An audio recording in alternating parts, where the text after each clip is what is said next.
TV one के निहायत दिलचस्प ड्रामों और एंटरटेनमेंट से भरपूर शोज किसी भी वक्त देखने के लिए हमारी वेबसाइट विजिट करें या हमारे यूट्यूब चैनल को सब्सक्राइब करें और बेल आइकॉन पर क्लिक करें।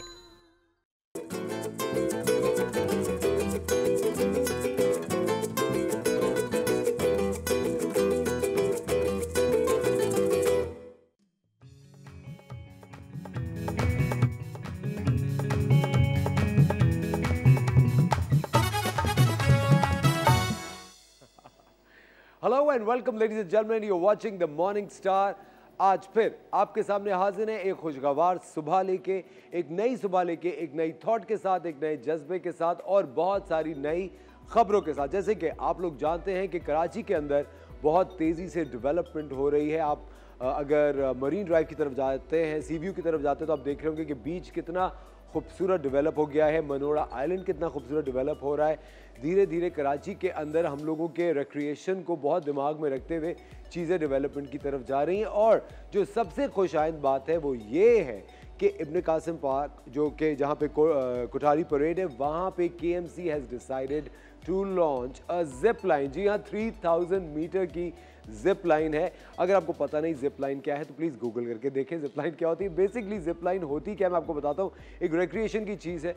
अब मैं आपको करके तो नहीं बता सकता इस वक्त, बट यू नो इट्स उसके ऊपर आप हैंग करके you go all the way down 3000 metres तक।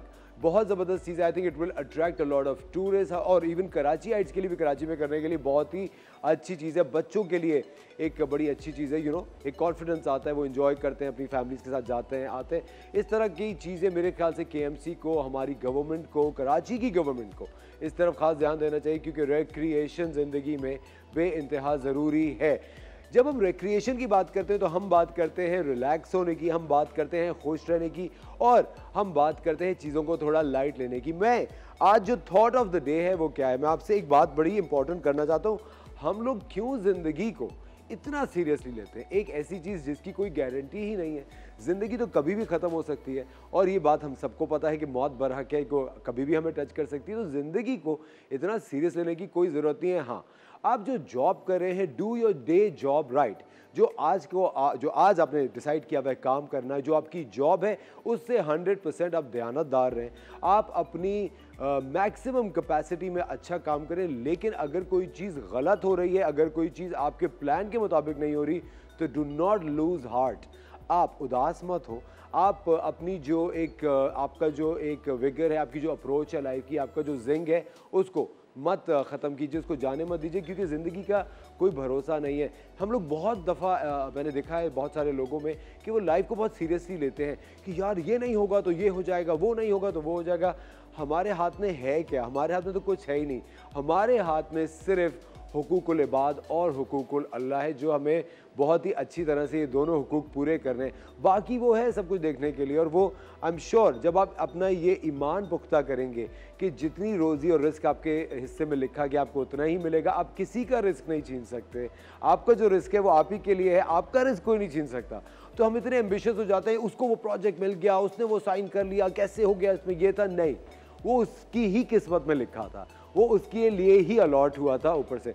तो इस तरह की बातें मैं आपको बताता रहता हूं ताकि आपका एक विजन ज़िंदगी की तरफ और ब्राइटन हो, आपके अंदर शऊर और पैदा हो, जो कि मैं जानता हूँ मेरी ऑडियंस काफ़ी बाशऊर है। लेकिन अगर कोई अच्छी बात है जो मुझे पता होती है या मुझे पता चलती है, वो मैं आपसे शेयर करना बहुत मुनासिब समझता हूँ। तो ज़िंदगी को ज़्यादा सीरियसली नहीं लेना, ऊपर वाले पे बहुत ज़्यादा तवक्कल करना है, बहुत ज़्यादा फेथ रखनी है, और अपना दिन, अपनी डे जॉब जो है, जो जिस जॉब के लिए आपको हायर किया गया, उसको बहुत ही दयानतदारी से पूरे अपनी कैपेसिटी में वहाँ काम करना है। क्योंकि हमारे जो कायद हैं, कायद आज़म मोहम्मद अली जिन्ना, उनका कॉल है काम काम और सिर्फ काम।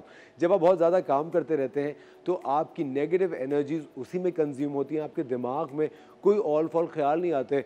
कहते हैं empty mind is a devils workshop. खाली दिमाग शैतान का घर होता है। तो आप क्यों शैतान को बसा रहे हैं अपने दिमाग में? आपके दिल में अल्लाह ताला बसा हुआ है। बस आप अपने दिल की सुना करें, दिमाग को ज़्यादा इस्तेमाल करें सिर्फ उस वक्त जब आप काम कर रहे हों, क्योंकि काम के वक्त आई थिंक दिमाग का इस्तेमाल बहुत है। बहुत सारे लोग हैं जो कि अपनी रिश्तेदारियों में बहुत दिमाग लड़ाते हैं, उस पर इतनी ज़रूरत नहीं है। ज़िंदगी में चीज़ों को ज़्यादा सीरियसली मत लें। Take life lightly. हंसें, बोलें, इजी करें। तो ज़िंदगी को ज़्यादा सीरियस लेने की बिल्कुल ज़रूरत नहीं है। अपनी डे जॉब आप अच्छी करते रहें। अगर कुछ पढ़ना चाहते हैं तो पढ़ें, कुछ नया सीखना चाहते हैं तो ज़रूर सीखें। सेल्फ डेवलपमेंट आपकी रुकनी नहीं चाहिए। लेकिन कभी कभी हम अपने प्रॉब्लम्स को लेकर इतने ज़्यादा सीरियस हो जाते हैं, डिप्रेस हो जाते हैं, वो बिल्कुल नहीं होना। आज का लाइनअप बहुत इंटरेस्टिंग है। We have a lawyer, we have the very enterprising, मेरी जिन्होंने बहुत ज़िंदगी में हेल्प की, मिस्टर योगी वजाहत, वो हमारे साथ होंगे। और हमारे साथ होंगी शेफ मुनीसा। आज हम आपको क्या कुछ सिखा रहे हैं, क्या कुछ बता रहे हैं, वो आप सब जानेंगे एक छोटे से ब्रेक के बाद। We will see you on the other side.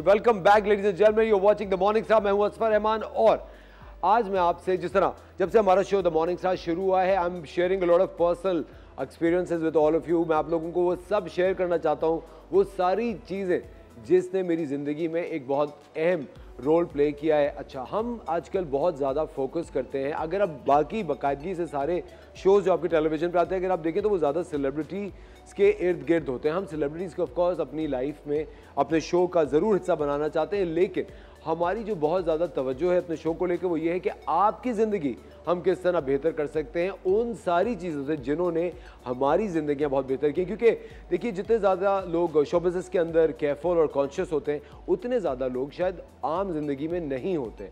हम लोगों को अपनी डाइट का, स्किन का, बालों का, अपने स्लीप पैटर्न्स का बेइंतहा ख्याल रखना पड़ता है और हम लोग ज़्यादातर डॉक्टर्स से और इस तरह के लोगों से इन टच रहते हैं सो दैट यू नो हम यंग दिखते रहें, अच्छे दिखते रहें और सबसे इम्पॉर्टेंट चीज़ अच्छा महसूस करते रहें। इसी तरह एक मेरी ज़िंदगी में टाइम था जब मैं बहुत ज़्यादा एक्सेसिव काम कर रहा था, क्योंकि मैं ज़ाती तौर पे बहुत ज़्यादा काम करने में बिलीव करता हूँ। I think one should always be on job and at work. तो वो एक टाइम था, मेरा स्ट्रेस लेवल बहुत ज़्यादा होता था और जिस तरह एक आंखों पे पट्टी बांध के भाग नहीं रहे होते, उस तरह की एक ज़िंदगी थी। उसमें हेल्थ बहुत अफेक्ट होती थी। Then my very dear friend Zia Ali introduced me to Mr. Yogi Wajahat and Mr. Yogi Wajahat has actually changed my life. मैं अपनी मेरी हेल्थ जो बेहतर हुई, मेरी ज़िंदगी जो बेहतर हुई, उसमें मिस्टर योगी वजाहत का एक बहुत बड़ा हाथ है। And I would like to share all my personal experience with you and would want to welcome mister Yogi Wajahat. अस्सलाम वालेकुम सर, कैसे हैं आप? वालेकुम अस्सलाम बेटा, अल्लाह का बड़ा सर। मैं तो सबसे पहले I want to thank you. मेरा जो पूरा डाइट पैटर्न है, मेरा जो लाइफस्टाइल है, मेरी ईटिंग हैबिट्स, मेरा स्लीप पैटर्न, उसमें बहुत बड़ा हाथ है मिस्टर योगी वजाहत का। सर सबसे पहले तो मैं आपसे ये पूछना चाहता हूँ सर, आजकल की जो ज़िंदगी बन गई है, आजकल के जिस तरह जो लोग हैं अभी भी सर, जिस तरह महंगाई बढ़ गई है या जिस तरह ये कोरोना वायरस की एंजाइटी है और एक अनसर्टनिटी है, आपको पता नहीं कि अगली सुबह आपके लिए क्या खबर लेकर आएगी या क्या होगा। सर इसमें मैं आज का जो शो है मैं थोड़ा उसको स्ट्रेस के अराउंड रिवॉल्व करना चाहता हूँ। बहुत सारे लोगों में कहते हैं नहीं हम तो खुश हैं, हमें तो स्ट्रेस नहीं है, और इसी तरह से डिप्रेशन का भी है कि अरे नहीं हम क्यों डिप्रेस होंगे, सब कुछ तो है हमारे पास।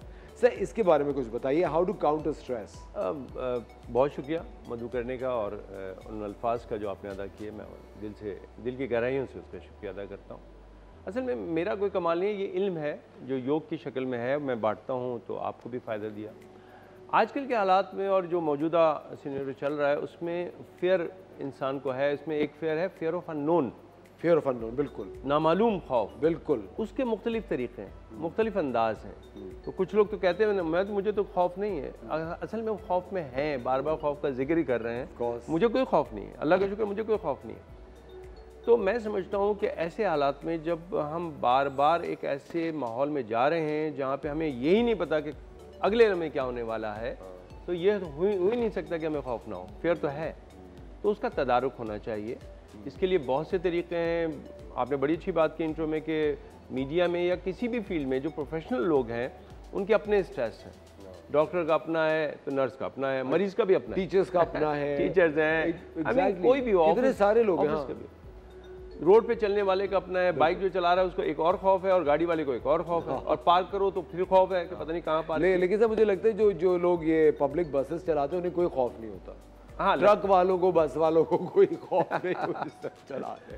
उनके चलाने से तो लगता देहरादून की चला सकते तो फिर हमें कुछ ऐसा सीखना चाहिए जिससे हमें पता चले कि लाइफ को बेहतर कैसे बनाते हैं। बिल्कुल, एब्सोल्यूट। और इसके लिए कुछ बाहर नहीं है, सब कुछ हमारे अंदर है। हमारी ब्रीदिंग एक्सरसाइज, हमारा लोगों को देखने या माशरे को देखने का तरीका, perception about environment and society. और आपने बड़ी अच्छी बात की कि किसी को कुछ मिल गया तो उसका हक था, आपको वो मिलेगा जो आपका हक है। बिल्कुल सर। तो डिटैचमेंट बड़ा इंपॉर्टेंट है।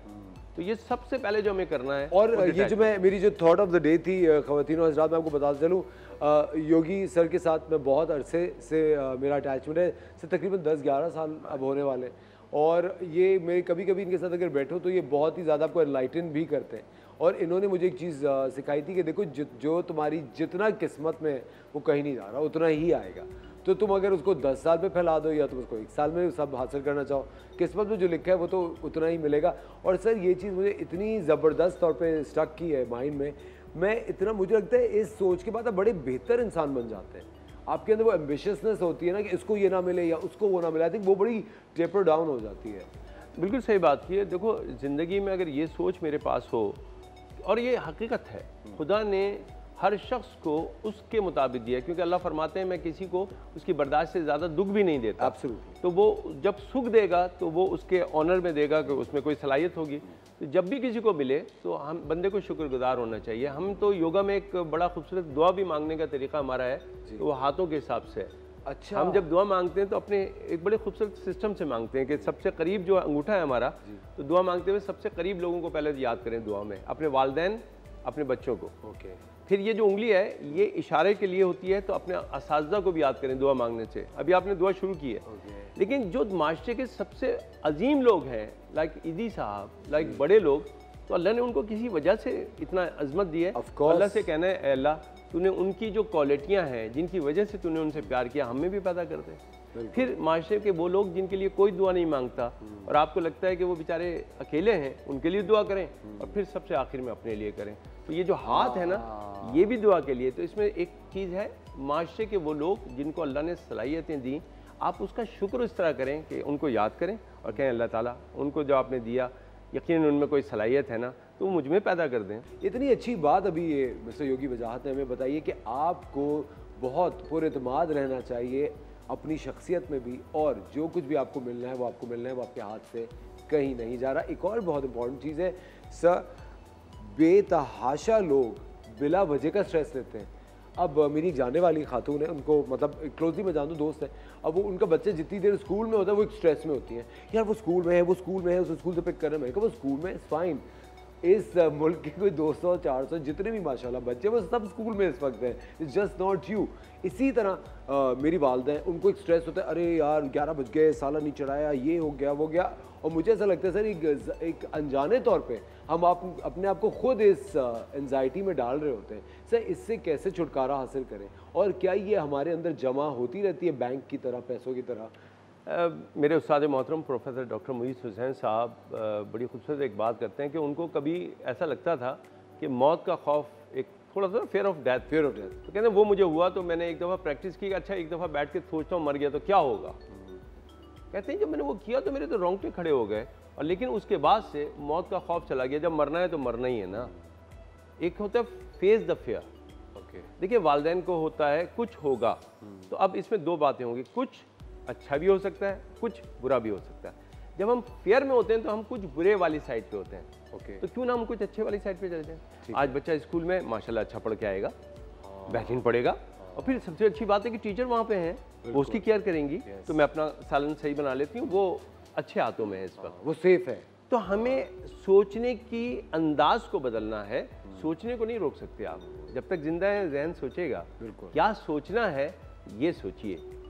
और ये अगर सोच लिया तो जिंदगी बदल जाती है। सर कभी कभी ऐसी बुरी थॉट्स भी आपके दिमाग में आ रही होती है बिला वजह। मैं एक्टर्स को जानता हूँ, सेट पे होता हूँ तो एक सोच बैठे कि क्या हो गया, क्या सर पता नहीं ये कब तक है, पता नहीं वो कब तक है। मेरे को इस तरह की सोच क्यों आ रही है? मुझे तो लगता है सर आज ज़िंदगी है, और अगर आज आपके पास सब कुछ है तो आई think it's a great day. जब मैं कॉर्पोरेट सेक्टर में ट्रेनिंग दे रहा होता हूँ तो अक्सर लोग मुझे कहते हैं, जिस ऑर्गेनाइजेशन में जाता हूँ, सर ये ऑर्गेनाइजेशन पे सही नहीं करती, ये नहीं। मैंने कहा बहुत आसान तरीका है, रिज़ाइन कर दो। अब वो एकदम रुक जाते हैं, जी। मैंने कहा अगर ये बुरा लग रहा है तो रिज़ाइन कर दो।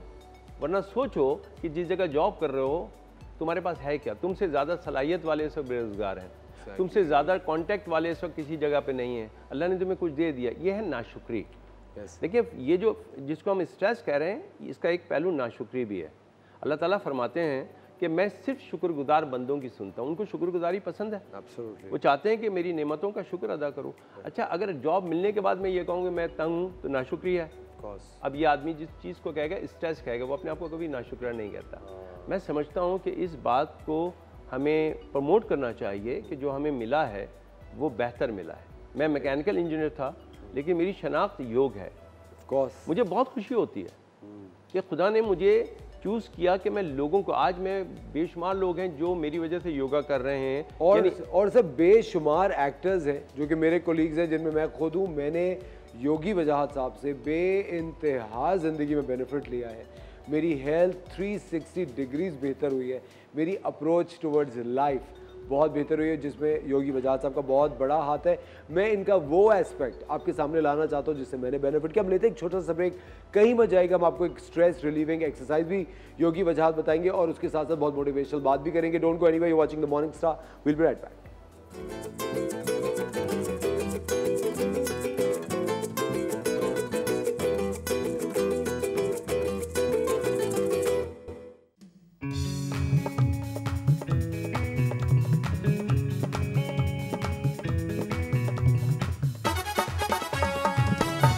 वेलकम बैक खवातीन और हज़रात, मैं हूं असफर रहमान और आप देख रहे हैं द मॉर्निंग स्टार।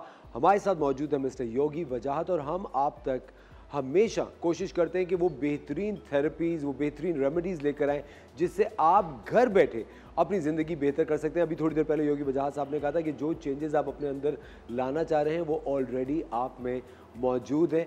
हमारे साथ योगी वजाहत साहब मौजूद हैं और वो आज हमें बताने वाले हैं कि स्ट्रेस रिलीविंग योगा का वो कौन सा मुद्रा है जो आप घर बैठे कर सकते हैं। So over to the highly respected mister Yogi Wajahat. Thank you जी, बहुत शुक्रिया सर। जैसे कि आपने खुद माशाल्लाह बता दिया, ज्ञान मुद्रा एक ऐसा बेहतरीन टूल है हमारे पास जो कोई भी प्रोफेशनल कहीं पे भी काम करते हुए लगा सकता है, घर में हों तब भी। शहादत की उंगली को अंगूठे से टच करें और इसको आराम से नीचे ला के रख दें। ये देखें मैं हल्के हल्के नीचे ला रहा हूँ ताकि आप देख सकें कि मैंने सिर्फ पैर पे रखा है, ये मैंने यहाँ रख दिया। सो आप अगर टेबल पे बैठे हैं तो भी कर सकते हैं, इसके लिए इस तरह पालती मार के बैठना ज़रूरी नहीं है, लेकिन ज़रा अच्छा लगता है अगर आप योगी के अंदाज में बैठें तो एक तो ये तरीका है जो कि दिन भर में अगर आप करें तो 5 मिनट से लेकर 45 मिनट तक आप इसको कर सकते हैं दिन भर में मुख्तलिफ हिस्सों में। एक दूसरी टेक्निक जो है सर वो सबके लिए बहुत अच्छी है और आपके लिए भी बहुत अच्छी है, इवन आप अभी भी कर सकते हैं, वो है डीप इनहेल और डीप एक्सहेल। जब आपने गहरी सांस ले ली, भरपूर सांस लीजिए स्लो, और भरपूर सांस स्लोली निकाल दीजिए। आप कुछ ही देर के बाद रिलैक्स होना शुरू हो जाएंगे। इवन अगर हाइपरटेंशन है, ब्लड प्रेशर हाई हुआ है, वो भी नॉर्मल होना शुरू हो जाएगा। नॉर्मल, लो नहीं होगा, नॉर्मल होगा। स्लो सांस लें, तेजी से नहीं लेनी,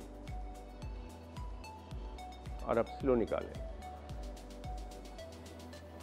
5-10 दफ़ा से लेके इसको 20-25 दफ़ा कर लीजिए।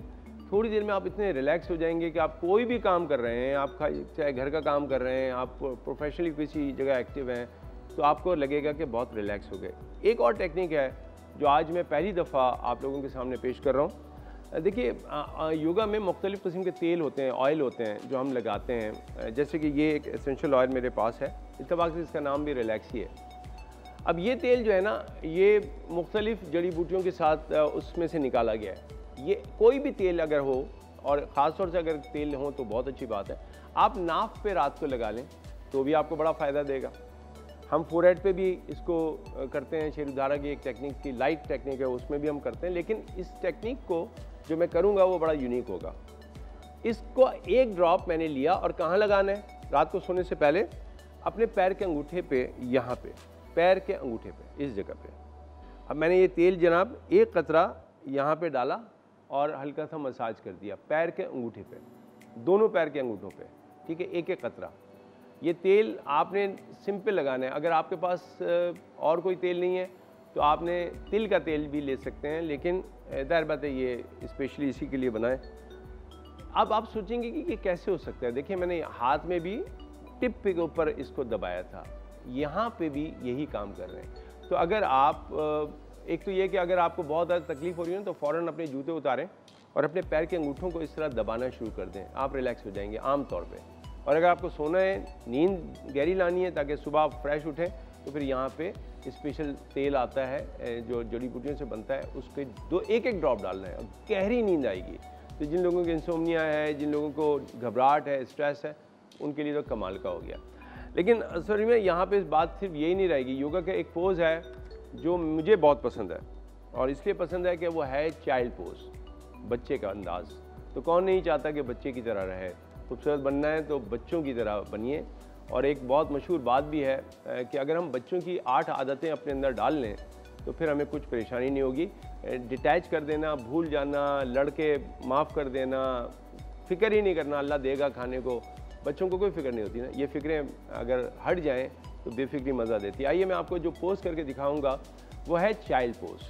चाइल्ड पोज़ बड़ा खूबसूरत पोज़ है और इसके बड़े स्पिरिचुअल भी माने हैं, बहुत गहरे। आराम से इस तरह बैठ जाएं, अगर नहीं बैठ सकते तो कुर्सी पे जैसे आप बैठे हुए, इट्स ओके, आराम से बैठे हुए और आराम से आपने अपने आप को हल्के हल्के डाउन करना है, एक्सेल करके। ये सांस निकाल के मैंने आगे जाना है और इस तरह अपने आप को ढीला छोड़ देना है। बस कुछ नहीं किया मैंने, कुछ देर के लिए बस एक अजीब और गरीब सुरूर मुझ पे आना शुरू हो गया। जब माथा ज़मीन से लग जाता है तो मदर नेचर वो सारे दुख हमारे ले लेती है जो माथे में लेके हम घूम रहे होते हैं। बस कभी कभी अपने आप को इस तरह छोड़ दीजिए। ये डीप रिलैक्सेशन है, इसको जितना ज़्यादा करेंगे आप उतना फ़ायदा देगा। अगर आप इस तरह नहीं बैठ पाते, आर्थराइटिस की कोई प्रॉब्लम है, तो फिर इसके और भी तरीक़े हैं कि आपने आगे एक कुर्सी रखी और अपने आप को लेट गो कर दिया। असल में एक बात है जो कहने को दिल करता है, ये जो दुख है ना, इनके लिए जगह चाहिए। हमें अपने दिल को इतना बढ़ाना पड़ता है कि इसके अंदर बुग़्ज़ डालना पड़ता है, कीना डालना पड़ता है, वरना पैदाइशी तौर पे जो दिल का साइज़ है वो मोहब्बतों का है। नफ़रतों के लिए इसको बढ़ाना पड़ता है। ये जो माथा और ज़मीन का फासला है ना, ये भी दुखों का फासला है। जिस दिन मैंने अपने माथे को ज़मीन के साथ मुंसलिक कर दिया तो दरमियान में कोई जगह नहीं रहेगी दुखों के लिए, स्ट्रेस के लिए, गम के लिए।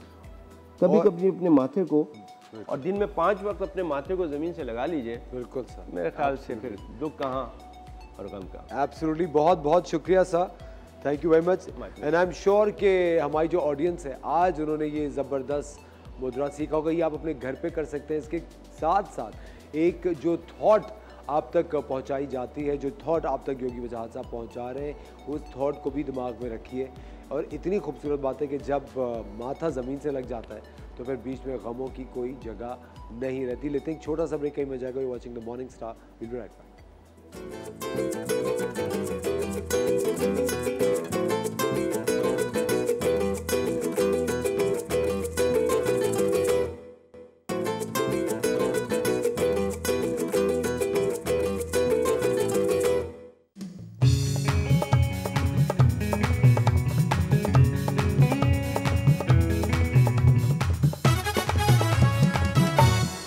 Welcome back ladies and gentleman, you are watching the morning Star और आप देख रहे हैं द मॉर्निंग स्टार में रोशन राहें। रोशन राहें क्या चीज़ है मैं आपको बताऊं, वो सारी नई चीज़ें जो कि हमारी यूथ कर रही है, हमारी आने वाली जनरेशन कर रही है, पाकिस्तान का नाम रोशन कर रही है, नए नए एवेन्यूज़ एक्सप्लोर कर रही है। ख़ास करके ख़वातीन, पाकिस्तान की ख़वातीन बे इंतहा कॉन्फिडेंट, टैलेंटेड और फ्लैग बेयरर्स हैं एक नई चीज़ ट्राई करने के लिए। और हम eight TV1 at the morning से हमेशा इस तरह के नए टैलेंट को, इस तरह की कॉन्फिडेंट पाकिस्तानी फीमेल्स को एंटरटेन करने के लिए उनको ये प्लेटफॉर्म देते हैं ताकि वो यहाँ आएँ और अपना टैलेंट डिस्प्ले करें। पाकिस्तान में 500 से ज़्यादा कॉन्सर्ट्स किए हैं जो आज की हमारी टैलेंट है। She is a very young talent और उनका टैलेंट बहुत ही अनोखा, बड़ा ही एक नए किस्म का टैलेंट है। शी इज़ अ ढोल player. She has done 500 concerts all over the Pakistan. अगर कोरोना वायरस नहीं आता तो इनके बेतहाशा इंटरनेशनल टूर्स लाइंड अप थे। एक खातून ढोल बजाती हैं क्योंकि ढोल पाकिस्तानी इंस्ट्रूमेंट है और हमारी शादियों में, त्योहारों में बहुत ज़्यादा ढोल का इस्तेमाल होता है। Ladies and gentleman, please welcome the very enterprising अरिश्मा।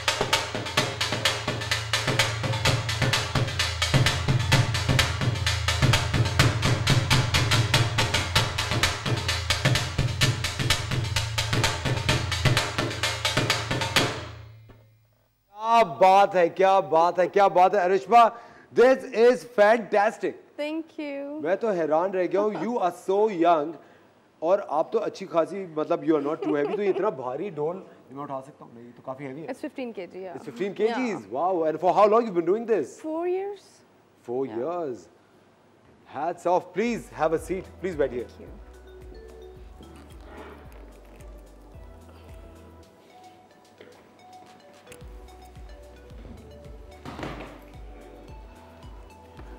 ख़वातीन और हज़रात, I am so impressed। और दूसरी बात ही जो सबसे खुसूसी चीज़ एक है कि बीइंग अ फीमेल इन पाकिस्तान एक नई चीज़ ट्राई करना और उस चीज़ में इतनी कन्विक्शन रखना और उस चीज़ में एक्सेल करना। Arishma, hats off to you. I am really impressed. मुझे एक बात बताएं अरिश्मा, ये सोच कैसे आई that I want to play dhol? मुझे डिफरेंट इंस्ट्रूमेंट्स प्ले करने का शौक था शुरू से ही। ठीक है। तो I learn guitar, I learn harmonium, उसके बाद आई लर्न कॉन्गो और कॉन्गो से आई जंप टू ढोल। अच्छा। और जब से आई जंप इनटू ढोल तब से बाकी इंस्ट्रूमेंट्स मैंने छोड़ दिए और ढोल खुद एक डिफरेंट सी चीज़ है। हाँ, और ये इलेक्ट्रिक ढोल है शायद? नहीं, इसको प्लग इन करवाया हुआ है मैंने, प्लग इन कराया हुआ है। अच्छा, बट अरिश्मा मुझे एक बात बताइए, ये सोच ढोल, बट व्हाई ढोल? एक वो होता है ना कि देखो खूबसूरत सी यंग सी लड़की है, वो वायलिन बजा सकती है या फ्लूट बजा रही होगी या प्रॉब्ली यू नो कोई समथिंग लाइटर और easier. Dhol is like loud and sound और उस तरह की चीज। बिकॉज शुरू से ही I wanted to do something very different. ठीक है। सो ये एक डिफरेंट चीज़ थी, पाकिस्तान में कोई था नहीं। तो अब जब भी कहीं भी प्ले करती हूँ लोग बहुत ज़्यादा एंजॉय करते हैं, बहुत ज़्यादा इंकरेज करते हैं, तो मुझे फिर बहुत अच्छा लगता है। तो बिल्कुल काफ़ी सारे लोग हैं वो तो आपको इसलिए भी इंगेज करते होंगे आई थिंक अपनी इवेंट्स में जो होते हैं। मैं ज़्यादा करती ही वेडिंग इवेंट्स। अच्छा, ओनली वेडिंग इवेंट हमारे पास कॉर्पोरेटिव इवेंट्स में वो थोड़े कम होते हैं। बिल्कुल। वेडिंग इवेंट्स थोड़े ज़्यादा हैं और मैं करती फैमिली इवेंट्स हूँ और लड़कियाँ मेरे साथ ज़्यादा कंफर्ट फील करती हैं क्योंकि जब वो मेल ढोल वाला होता है उसके साथ वो भंगड़ा नहीं कर सकती हैं, मेरे साथ वो फिर खुल के डांस करती हैं। हाँ बिल्कुल सही बात है। मेरे साथ भंगड़ा, धमाल, लुडी खुल के करती हैं फिर। अच्छा, अभी थोड़ी देर के बाद ना हम अरिश्मा के साथ एक छोटा सा गेम भी खेलेंगे। Arishma has this talent of switching the beat. जितनी बार भी आप कहेंगे अरिश्मा बीट स्विच कर सकती है व्हाइल प्लेइंग द ढोल, it's an amazing thing.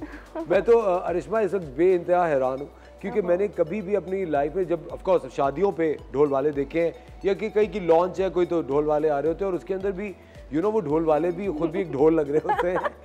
But you know you are so young and doing this. मुझे एक बात बताएं, have you planned any international tours या इंटरनेशनली आपको ऑफर आई है कि you know please come do a concert with us? Covid आ गया, कोविड से पहले मेरे काफ़ी सारे शोज थे, 13-14 शोज थे मेरे जो कोविड की वजह से रह गए।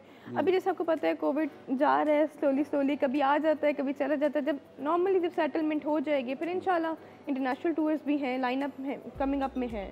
But have you ever thought of releasing an album? अभी मैंने इंस्ट्रूमेंटल वीडियो जो अभी मैंने 3 दिन पहले लॉन्च किया है। इंस्ट्रूमेंटल वीडियो आपने लॉन्च किया, वो किस नाम से? Instrumental video by Arishma. Instrumental video by Arishma, ladies and gentlemen, you can watch it. Is it on YouTube? Is it available on YouTube? आप YouTube पे वो definitely. You can call that lethal beat. Sorry what? Lethal beat. Lethal beat. Yeah. Lethal beat. Lethal beat by Arishma. ये एक video मौजूद है YouTube पे, आप देख सकते हैं। Can we play Lethal beat? Is it sponsored by someone? No, it's only by me. Okay, all right. Okay, we will be playing the Lethal beat after the break. आप लोग कहीं मत जाइएगा। अरिश्मा हमारे साथ है। She is a fantastic, a very sweet dhol player. If you have any questions, you can call us. Talk to Arishma हमारे साथ यहाँ मौजूद। लेते हैं छोटा सा ब्रेक, कहीं मत जाएगा। आप देख रहे हैं द मॉर्निंग स्टार, रोशन राहें, और आज राहें वाकई काफ़ी रोशन हैं। मिलते हैं आपसे थोड़ी सी देर में।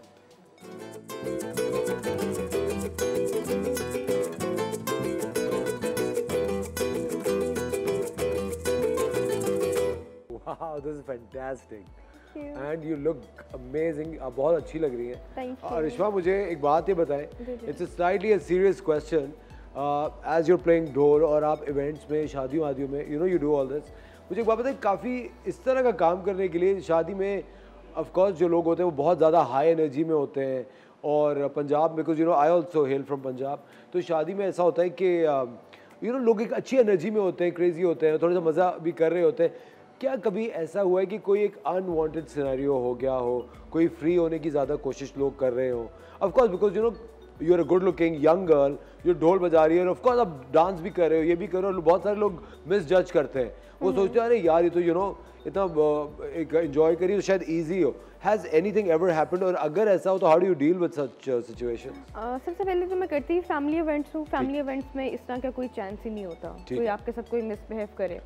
और अच्छा यानी कि अगर आपको ऑफर आती है कि कॉन्सर्ट है कोई, तो यू ट्राई टू पहले आप जज करते हो कि कैसी जगह है? नहीं, मेरा जैसे कोई शो लॉक करता है तो मैं उनसे पहले पूछती हूँ, मतलब मेरा मैनेजर जो है वो पूछता है कि जी आपका फैमिली इवेंट है, वो कहते हैं जी हमारा फैमिली इवेंट है या सिर्फ हमारा बॉयज़ का इवेंट है, फिर हम वो नहीं करते हैं। ठीक है। जो सिर्फ फैमिली इवेंट से पहले पूछते हैं फैमिली इवेंट में भी कंबाइन है या सेपरेट है, मेन फीमेल अलहदा है या इकट्ठे है, तो वो मुझे बताते हैं कंबाइन है, तब तो चलो ठीक है। हाँ होता है फैमिली इवेंट्स में भी समटाइम्स के वो एक कीड़ा निकल आता है बीच में तो वो क्या होता है कि मेरे साथ लड़के होते हैं, मतलब बाउंसर्स होते हैं, लेकिन वो उस तरह से मैंने कभी शो ऑफ नहीं किया कि जी वो प्रॉपर यूनिफॉर्म में है। ये दो होते हैं जहाँ मैं परफॉर्म कर रही हूँ, वो भी वो मम्मी डैडी कपड़ों में होते हैं, कोई किसी को भी नहीं पता होता कि ये मेरे साथ है मैंने बड़े दिन बाद सुना मम्मी डैडी कपड़े तो वो मेरे इर्द गिर्द होते हैं। वैसे कभी ऐसा हुआ नहीं है, लेकिन मुझे पता होता है कि अब कभी कभी कोई ऐसा हो जाए तो वो मेरे पास हैं, लेकिन कभी ऐसा हुआ नहीं है। मेरे पास तो या मेरे पास मेरे बाउंसर्स हैं। That's fantastic, करिश्मा। देखिए, you are an artist and you play at different events and all. मुझे एक बात बताएं, एज एन आर्टिस्ट आपकी क्या ख्वाहिश है कि मैं इस कंट्री में परफॉर्म करूं या इन आर्टिस्टों के साथ परफॉर्म करूं? बहुत सारे पाकिस्तानी आर्टिस्ट हैं जिनको मैं जानता हूँ, यू प्ले डिफरेंट इंस्ट्रूमेंट्स, उनकी ख्वाहिश होती है कि I want to play with Shakira and do a fusion, या मैं किसी और इंटरनेशनल आर्टिस्ट के साथ कोलैबोरेट करके फ्यूजन। आपकी ऐसी कोई ख्वाहिश है? मुझे पर्सनली जेनिफर बहुत पसंद है, पिटबुल बहुत पसंद है, तो I would love to do feature with them. ठीक है। और कभी आपने सोचा कि आप खुद ही से यहाँ पाकिस्तान में रहते हुए यू क्रिएट अ सॉन्ग, या फिर आप उनका कोई गाना रीमेक? मैंने बहुत सारे ट्रैक्स पिक्स किए हैं, मतलब खुद ही से किए? खुद से मैंने किए हुए हैं। कॉन्सर्ट्स पे तो यही होता है ना, जब वेडिंग इवेंट पे नहीं, वेडिंग इवेंट पे मेरे साथ मेरे बैंड मेंबर्स होते हैं, हम ढोल की जैम सेशन करते हैं। अब हमारे लिए वो जैम सेशन है, सुनने वाले के लिए एक नया ट्रांस है, एक नया भंगड़ा है। और कॉन्सर्ट वगैरह पे, कॉर्पोरेटिव इवेंट्स पे फिर यही होता है, कोई ट्रैक लगा के फिर इसको प्लग इन करके फिर मैं लाइव किसी भी ट्रैक को आप लगाने में मिक्स कर सकती हूँ। अच्छा, वेरी नाइस। अच्छा, एक और चीज़ ये कि आपने ये सीखा किससे, आपके उस्ताद कौन थे, और ये जर्नी कैसे स्टार्ट हुई? घर पे आते थे सर, और सर इमरान मेरे टीचर। अच्छा, हाउ ओल्ड वर यू जब आपने सोचा कि मैंने बस ढोल ही बजाना है? I guess 18। और तब आपने सोचा कि मैंने ढोल बजाना है, और मतलब no other instrument, and then you got a ustad, या आपके पास आपकी नज़र में थे कोई? नहीं, मैंने सर्च किया। सबसे पहले मैंने मामा को जाके जब कहा कि जी मुझे ढोल सीखना है, उन्होंने कहा तुम दुनिया का कोई काम छोड़ना मत, कुछ दिनों बाद कहना कि मुझे मुंह से आग भी निकालनी है, what the hell is this. मैंने कहा जी सीखना है, उन्होंने कहा चलो सीख लो। अच्छा, ये मैंने सीखा सिर्फ शौक के लिए था। ठीक है। अच्छा, वो शौक कब प्रोफेशन हो गया मुझे पता ही नहीं चला। तो एक दो टीचर्स मैंने ढूंढे, कुछ हमारा लैंग्वेज का फ़र्क था, वो बहुत डिफरेंट तरीके बात करते थे, मुझे नहीं समझ में आता था। फिर फाइनली स्ट्रगल करते करते मुझे एक अच्छे टीचर मिल गए, फिर सर ने घर आके मुझे सिखाना, और फिर वो जर्नी स्टार्ट हो गई। और पेरेंट्स हमेशा से सपोर्टिव थे? मेरी पूरी फैमिली बहुत ज़्यादा सपोर्टिव है। अच्छा, उन्होंने कभी ये नहीं, जो एक टिपिकल होता है कि बस अब बड़ी हो गई अब शादी करके अपने घर चली जाओ? नहीं नहीं नहीं, ऐसा बिल्कुल भी नहीं, ऐसा बिल्कुल भी नहीं है। अच्छा, but have you ever thought of doing this entire thing to a different, यानी कि अपना कोई गाना भी गाऊं मैं, इसको इनकॉर्पोरेट करूं अपने किसी सॉन्ग में, इस तरफ का कुछ आपका आइडिया? अभी तो मैंने ये इंस्ट्रूमेंटल वीडियो किया है, इसी तरह के एक दो वीडियोस मैंने और प्लान किए थे, कुछ डिफरेंट ना। तो अगर इन फ्यूचर मुझे लगा कि हाँ कि अगर मैं गा सकती हूँ तो आई विल ट्राई, बट मैं आई नो मैं नहीं कर सकती अभी। अच्छा, अभी नहीं कर सकती? लेकिन रेशमा, जैसे जैसे I am talking to you, जैसे मैं बात करूँ आपसे, मुझे जैसे आपने बताया कि मैं सारे इंस्ट्रूमेंट्स पहले मैंने ट्राई किए, then I got to know कि नहीं मुझे ढोल बजाना है। ठीक है, इसी तरह आपने कभी गाने का सोचा नहीं अभी तक, ना एक्टिंग करने का, ना कहीं और ब्रांच आउट करने का, अभी इस तरफ का कोई इरादा नहीं? कमर्शियल्स मैंने बहुत सारे किए हैं, लेकिन एक्टिंग के लिए बहुत ज़्यादा मेहनत नहीं चाहिए होती है, आपको लाहौर छोड़ना पड़ता है, कराची आना पड़ता है। क्यों, आपको कराची नहीं पसंद? नहीं, ऐसा नहीं है, कराची बहुत अच्छी सिटी है, सब लोगों ने बहुत ज़्यादा अप्रिशिएट किया। लेकिन आपका फर्स्ट लव लाहौर है? हाँ, पहला प्यार लाहौर। ऑफ कोर्स, जो आई थिंक जो जिस सिटी से बिलोंग करता है वो अपनी सिटी को हमेशा से सपोर्ट करता है, but I belong to the entire country, मैं तो पूरे पाकिस्तान को सपोर्ट करता हूँ। कभी मैं इस्लामाबाद में होता हूँ, कभी लाहौर में, कभी यहाँ पे। अच्छा, मेरा आखिरी सवाल है, सबसे ज़्यादा important, where do you drive your inspiration from, where you draw your inspiration from? क्या चीज़ आपको सबसे ज़्यादा इंस्पायर करती है? मुझे जो जसमीत सिस जो हैं, जसमीत कौर, मैं उनसे बहुत ज़्यादा इंस्पायर्ड थी और अभी भी हूँ, और मुझे वही इंस्पायर करती हैं। मैंने उनको देखकर ही ढोल स्टार्ट किया था। Jasmeet Kaur, she is from India. और ये बहुत बड़ी बात होती है, आपकी इंस्पिरेशन आपको बच्चों की तरह समझे, आपको बहनों की तरह गाइड करे, ऐसे नहीं ऐसे प्ले करो, ये बीट अच्छी नहीं है, ये बीट ट्राई करो, मुझे तुम्हारी ये बीट ज़्यादा पसंद है, इस पे और ज़्यादा फोकस करो। तो ये अच्छी बात होती है ना, आपकी इंस्पिरेशन आपको एक एक चीज़ गाइड करती है। लेकिन कभी कभी ऐसा भी होता है कि यू आर एन आर्टिस्ट, कभी मूड अच्छा नहीं है, आज दिल नहीं चाह रहा और इवेंट लाइन अप है, फिर क्या करती है? करना पड़ता है ना फिर। और फिर आई थिंक वो ढोल एक ऐसी चीज़ है कि बीट सुन के आप खुद भी थोड़ा अपबीट हो जाते हैं। ऐसे ही है, एक उसका एक ग्रूव बन जाता है, फिर आपका ऑटोमेटिकली माइंड जो उसमें चला जाता है। और आप कितने साल से कर रही हैं? 4 years। 4 years and you've been awarded by the government of Punjab also. तो बताओ उस ऑनर को क्या ऑनर मिला आपको? That was the Pakistan's best female dhol player.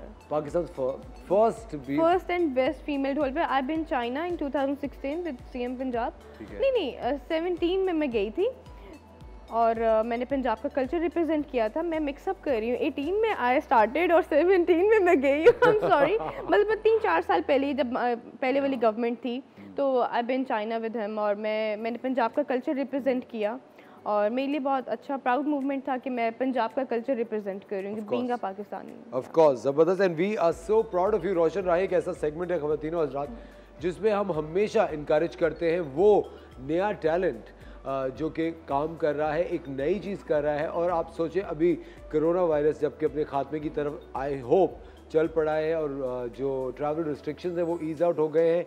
अरिश्मा Maryam Pakistan का नाम कितने मुल्कों में जाके रोशन करेंगी। She is the first female dhol player of the country. She is doing a fantastic job.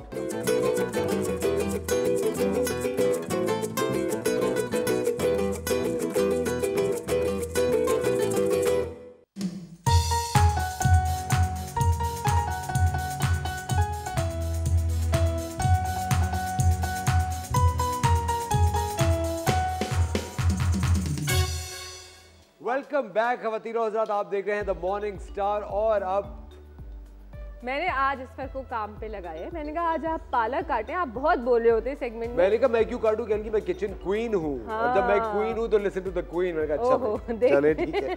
और आज बैंड ने बड़ा अच्छा म्यूजिक बजाया है, क्या बात है? देखा? हाँ, आपने तो नहीं कुछ बोला था उनको? मैं किसी के मामले में कुछ बोल सकता हूँ? बोले हाँ मैंने आपके लिए बजवाया स्पेशली। यूं तो बोल देते, आप मेरा दिल तो रख सकते थे ना। लेकिन मेरा मूड आज कुछ खास अच्छा नहीं है। क्यों? ये आपने मुझे एक तो काटने पे लगाया, वो भी पालक, और आपको पता है मैं पालक का इतना बड़ा फैन नहीं हूँ। देखिए मैंने आपको काटने पे लगाया लेकिन सब्जी काटने पे लगाया। सही है, तो ये हो गई 2 ज़ूम आने बात। ये देखें इतनी जल्दी कौन पालक काट सकता है बताएं? कोई नहीं काट सकता, सिर्फ ये काट सकते हैं। तो अगर आपको पालक कटवानी हो तो इनको लेकिन मुझे बात बताए, हम पालक का बना क्या रहे, टोस्ट पे पालक रखेंगे?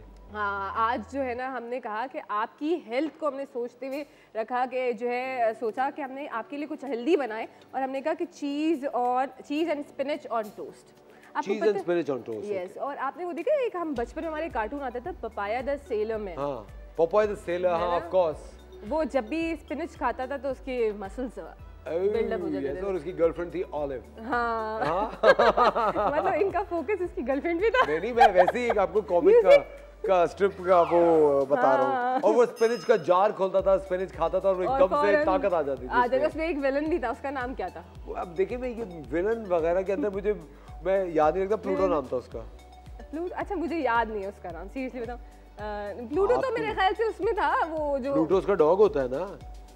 वो तो वो उसमें था ना, डोनाल्ड डक वाला जो आता था, मिकी माउस, उसमें था प्लूटो। तो ये गलत हो गया। चलो अब हम कार्टून में चले गए। वो तो लूनी ट्यून्स था। मुझे याद है वो लूनी ट्यून्स था। We're tiny, we're tuny, we're all we live is loony. I remember that rhyme. वो उसका जो ट्रैक था वो भी मुझे याद है। देखें मैंने इनको कितना कुछ याद कराया मैंने पहले से। लेकिन बचपन भी क्या चीज थी कसम से। ये देखिए अब हम लोग, अब आप बर्गर हो गए, लेकिन बचपन में तो अम्मी वही अंडा टोस्ट करके देती थी, खा लो और जाओ स्कूल। नहीं, बचपन में हम बन कबाब थे, अब हम बर्गर हो गए। हाँ, ये बात है वैसे। टू बी ऑनेस्ट, बचपन का मुझे याद है स्कूल से वापस आओ तो वो दाल रोटी और खा लो, ट्यूशन पे जाना है, और हमारी सुबह जागो खा लो, स्कूल जाना है।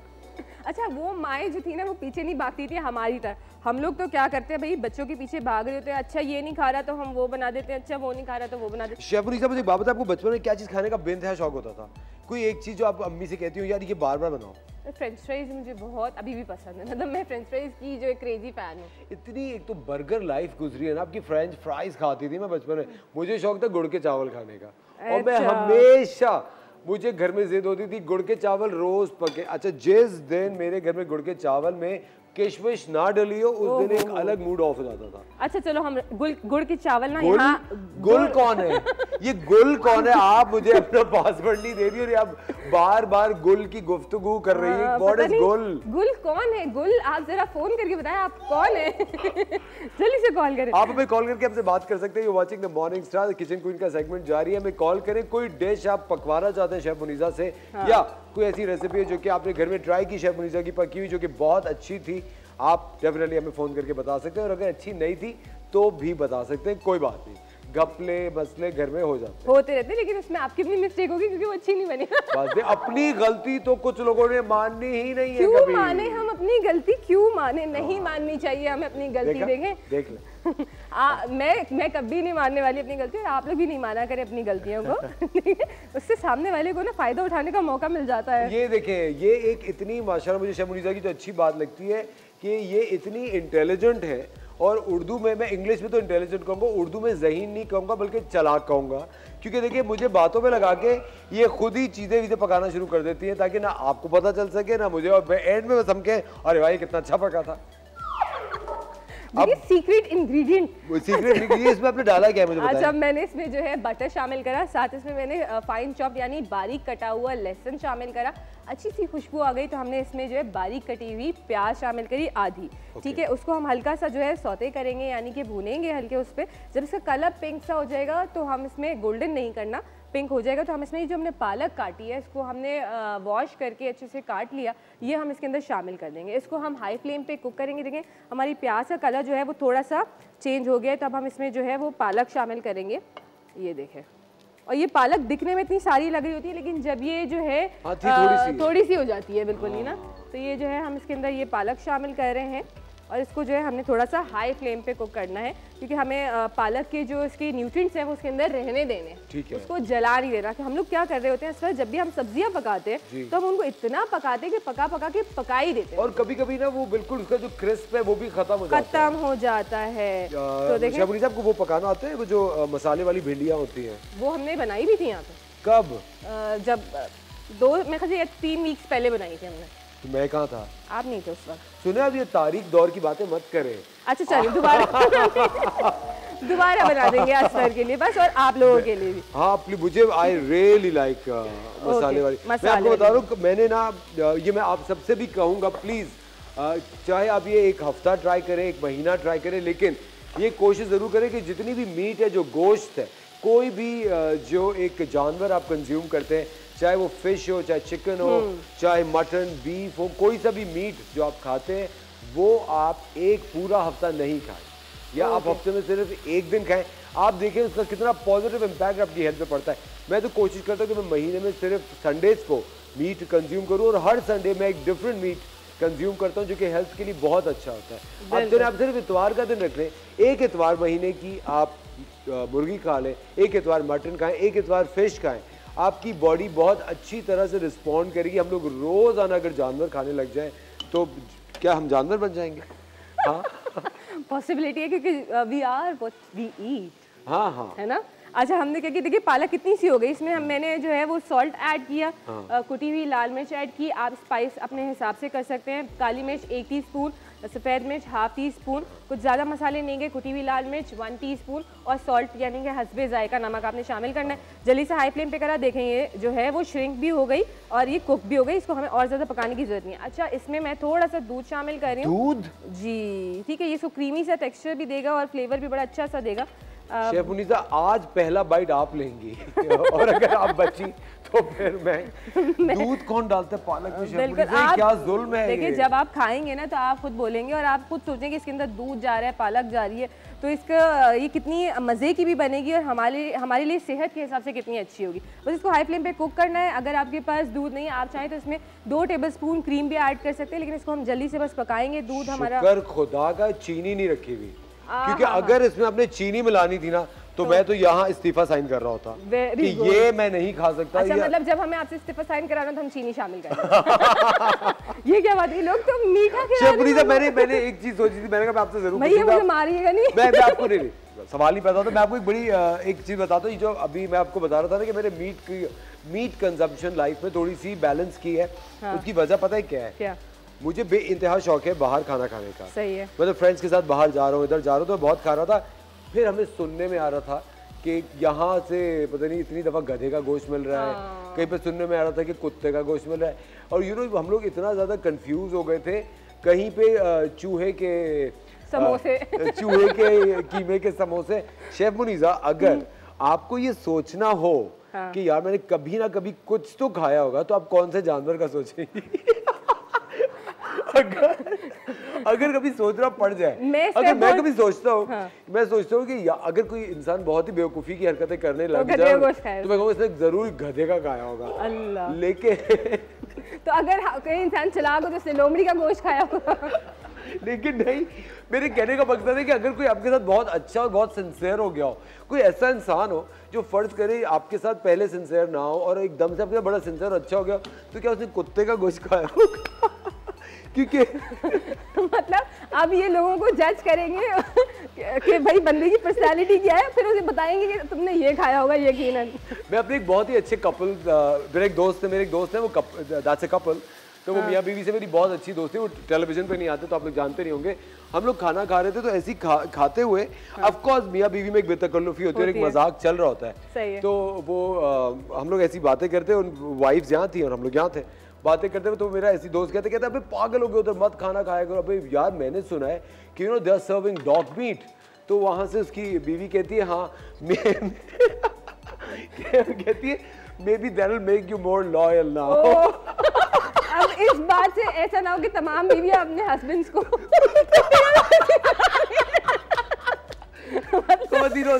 This was all in good humor and good faith. देखिए ऐसी बात ना लाइव शो में और ऑनलाइन बिल्कुल भी नहीं करनी चाहिए। आप बेचारे शोहरों के साथ क्या करवाना चाह रहे हैं? नहीं, मैं ऐसे ही मजाक की बात बता रहा हूँ, क्योंकि देखिए ये एक ऐसी चीज है, हम क्या सच्चाई से आंखें फेर लें, क्या आंखें बंद कर लें जो हो रहा है इस शहर में, जो हमें सुनने में आता है। ये हम देखिए, मैंने तो ये खबर नहीं उड़ाई ना, ये हमें सुनने में आता है। बट हम लोग बना रहे हैं इस वक्त चीज एंड स्पिनच टोस्ट। लेते एक छोटा सा ब्रेक, कई मजा आएगा। Watching the morning star, will be right back.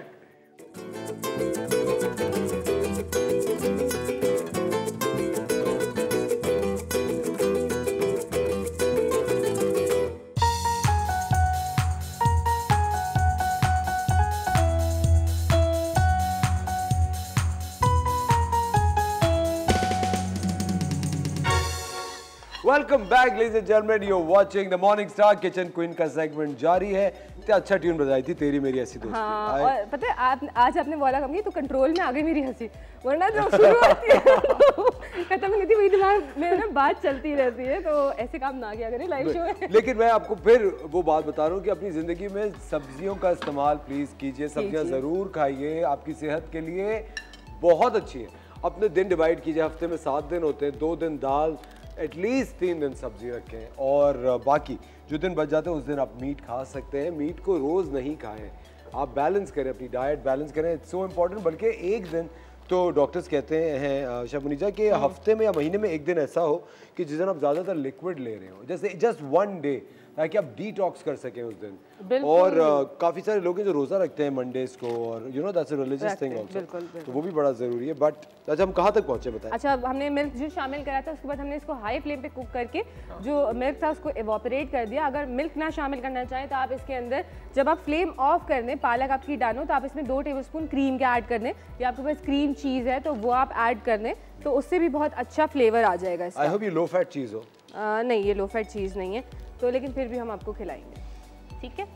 तो ये हमने इसके ऊपर जो हम इसको बेक करेंगे, इसको हम जो है ना इसको लिड से कवर कर देंगे। वो टोस्ट पे नीचे मैंने पैन पे हल्का सा बटर लगाया था, उसके बाद ब्रेड के स्लाइसेस रखे इस तरीके से मक्खन लगाया था हमने, इसको मक्खन। ये बैंड जब से इनका साथ देने लगा है, ये मुझे मोटा करने की तरफ आ गई है। हाँ। बेचारी मेरी फिटनेस खराब हो, मुझे काम ना मिले ड्रामों में दोबारा से। हाँ, फिर उसकी जगह मैं असफर की जगह मेल लीड्स में आ जाऊँ जो कि कोई पॉसिबिलिटी है ही नहीं।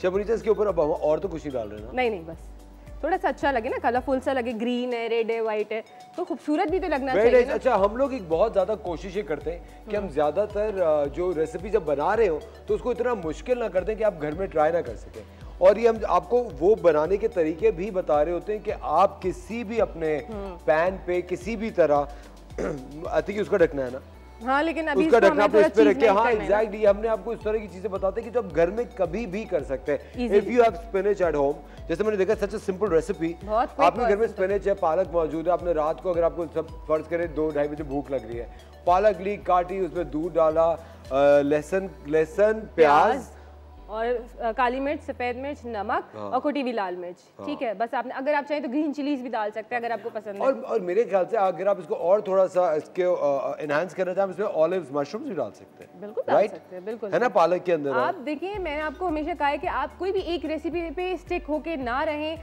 आप जो है वेरिएशन ला सकते हैं, जो आपके पास घर में हो आप डालने हैं। और हाँ, मतलब आप अपनी क्रिएटिविटी डेफिनेटली डाल सकते हैं, और मुझे ऐसा लगता है कि खाना is also a work of art, इसमें आर्ट का बड़ा ताल्लुक है। वाकई मैं कहती हूँ ना कि पेंटर्स जो है, वो आर्टिस्ट जो है, वो कलर्स के साथ खेलते हैं और हम इंग्रेडिएंट्स के साथ खेलते हैं। मुझे लगता है आप लोगों की जिंदगी के साथ खेल रही हैं, सब स्टैंडर्ड खाना। वैसे तो हाँ, हकीकत है, हम जिंदगियों के साथ भी खेलते हैं, ये तो बात है ना। मुझे लगता है आप सोचिए शेफ के हाथ में कितने लोगों की जिंदगी है, आपने को गलत सलत खिला दिया तो लेने के देने पड़ जाते हैं भाई। और होता भी है, आपको पता है कि बाहर मुल्कों में जो है वो बहुत से लोगों को एलर्जीज होती है। अच्छा, ये देखिए हमारा ये डन है, हम इसको पहले प्लेट को जो है वो क्लीन करें, क्योंकि असफर ने इस प्लेट को गंदा कर दिया। गंदा नहीं किया मैंने, इसमें पालक काटी है, पालक ही तो खा रहे हैं। हाँ, लेकिन देखें डर्टी देखें, अब आप बताएं गंदा है साफ है। ये देखा, ये सिर्फ इन्होंने मुझे करवाया सीधा ताकि यहाँ कल से मैं तो आपकी कोई हेल्प नहीं करने वाला, कल से मैं वहीं पीछे बैठूंगा। ओके डन है, मैं यही तो चाहती हूँ। ठीक है ना, यही तो हम चाहते हैं कि आप पीछे सुकून से बैठे, मैं आगे काम, यहाँ पे सामने काम कर लूँ। क्या कहते हैं शेफ मुनीसा, इसको और भी मतलब काट के देखा, ये पकड़ लिया था मैंने। ये जो फूहड़ तरीका है चीजें सर्व करने का, मैं नहीं कर सकता। आप खाएं, चलें, आप कुछ ना करें, आप इसको खाएं। और जो है शेफ मुनीसा, आपको वो दूं? इसको हम लोग काट के 1 बाइट भी तो बना सकते हैं। बिल्कुल बिल्कुल काट सकते हैं। We serve it with tea and all, हाँ बिल्कुल। ओके, वाओ, काटन ऐसे अगर किसी एक को आप 1 बाइट कर सकती हैं, क्योंकि मेरे ख्याल से जब आई थिंक इट्स अ लॉट, काफी अच्छी बड़ी सर्विंग है ये। बिल्कुल ऐसे ही है ना, अगर किसी ने सिर्फ 1 बाइट लेना हो तो वो भी कर सकता है। इस तरीके से भी काट सकते हैं इसको हम। वेरी ठीक है, तो ये जो है हमारा ये 1 बाइट हो गया। अब आप टेस्ट करिएगा 1 बाइट। नहीं, ये पहले आप टेस्ट करेंगे। ओके डन है, ठीक है। और हम इसको ट्रायंगल्स में भी कट कर सकते हैं, आप कहें तो मैं वो ट्रायंगल भी कट करके बताऊं? दिखाएं ना, ठीक है। क्योंकि मुझे हाँ शेफ मुनीसा, बिकॉज़ आई थिंक ये थोड़ा सा हैवी हो सकता है ना, वाइट ब्रेड भी है। बिल्कुल बिल्कुल। अच्छा हाँ, आप ब्रेड भी चेंज कर सकते हैं, आप मल्टीग्रेन ब्रेड ले लें, आप ब्राउन ब्रेड ले लें, जो आपके पास ब्रेड हो ना आप वो भी ले सकते हैं। तो बहुत ही जो है इस तरह हम ट्रायंगल्स इस तरीके से कट करके इसको ट्रायंगल शेप भी दे सकते हैं, और इस तरीके से भी ये ट्रायंगल हो जाएगा। ठीक है, तो ये जो है कैसा बना?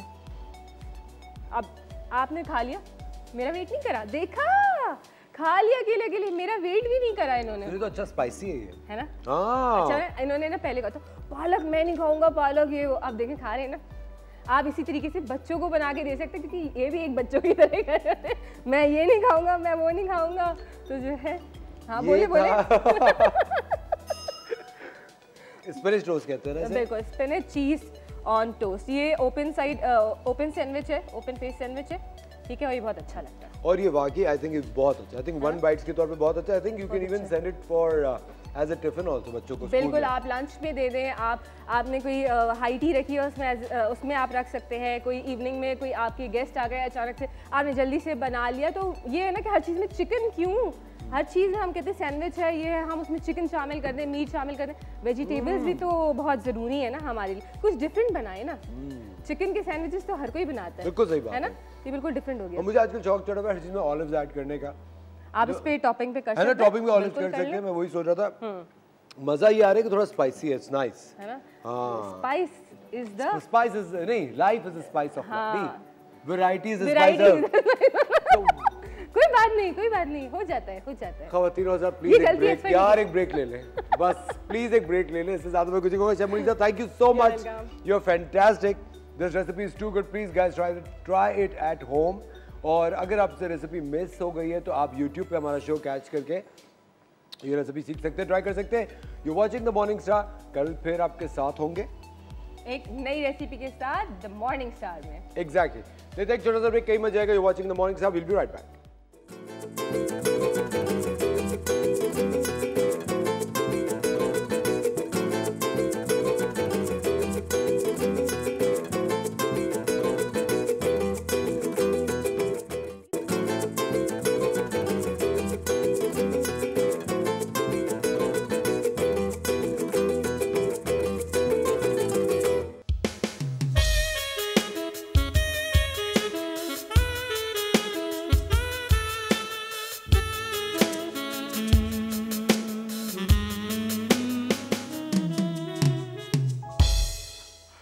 Welcome back ladies and gentleman, you watching the morning star.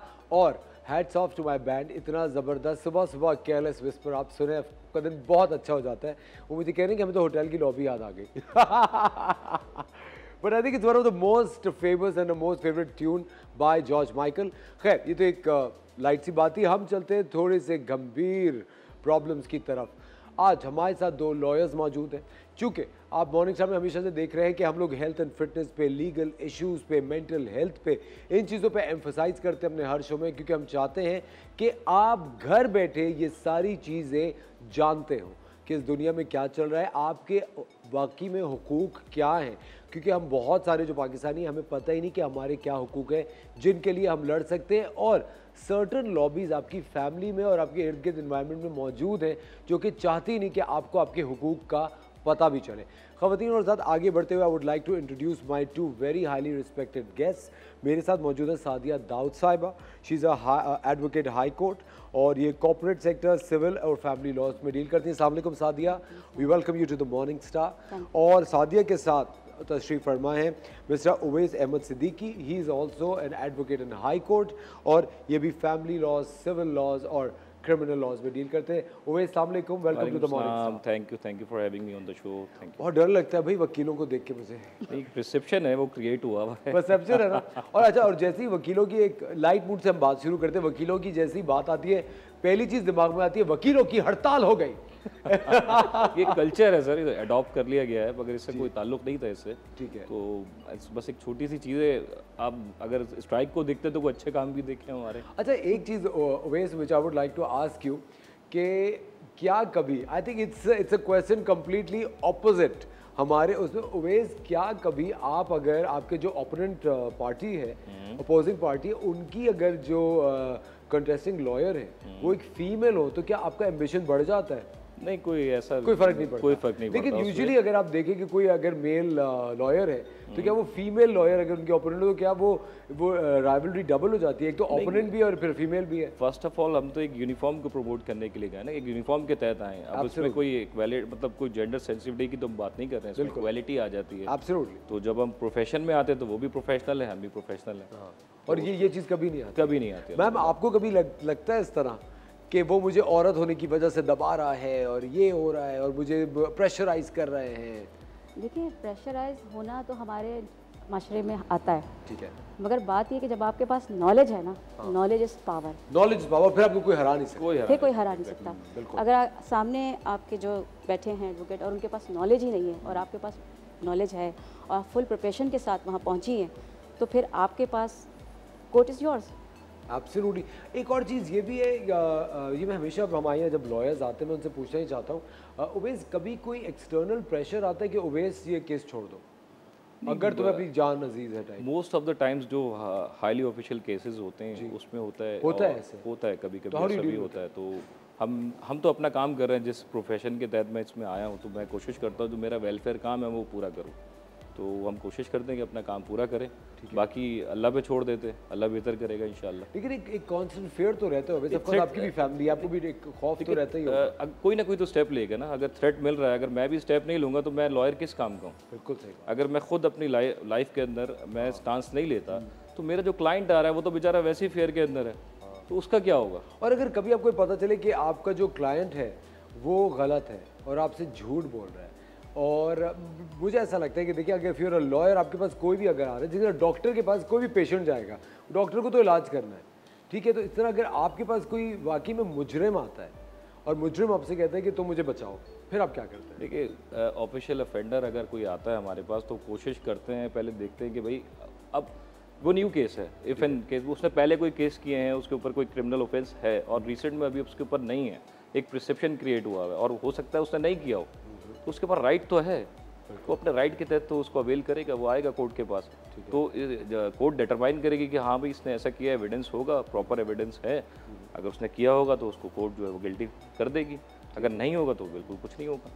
अच्छा मैम, आप मुझे एक बात बताएं, सादिया, कभी ऐसा होता है कि आप किसी केस में आपकी जो क्लाइंट है, जिस तरह इससे थोड़ा सा सिमिलर क्वेश्चन है कि आपको पता है कि आपकी जो क्लाइंट है, आपके पास जो क्लाइंट आ रहे हैं, ज़्यादातर आई एम श्योर कि फीमेल आपके ज़्यादा क्लाइंट्स होंगे ऑफकोर्स, क्योंकि खवातीन ज़्यादा बेहतर महसूस करती हैं, मेरे ख्याल से खवातीन के प्रॉब्लम्स भी ज़्यादा बेहतर अंडरस्टैंड करती हैं। आपके पास आ रही है तो आपको क्या ऐसा कभी लगा कि यार मेरी जो क्लाइंट है ये शायद झूठ बोल रही है मुझसे और but I have to fight the case, कभी ऐसा हो कि आप स्टेप बैक कर गई हो? एक तो पहले जब हमारे पास आते हैं तो विक्टिम बन के आते हैं, विक्टिम बन गया कभी भी कोई भी ये नहीं कहता है। फैमिली लॉज में अगर हम बात करें तो जो भी मेरे पास फीमेल अब तक आई हैं, ज़ाहिर है वो विक्टिम कहीं ना कहीं थी, कोई नहीं चाहता कि वो अपनी मैरिज को डिसॉल्व करे, ठीक है, कहीं ना कहीं उनके साथ कोई ऐसा मामला हुआ है जिसकी वजह से वो अपनी मैरिज को डिसॉल्व करने आई हैं, तो वो मेरे पास विक्टिम बन के आई हैं।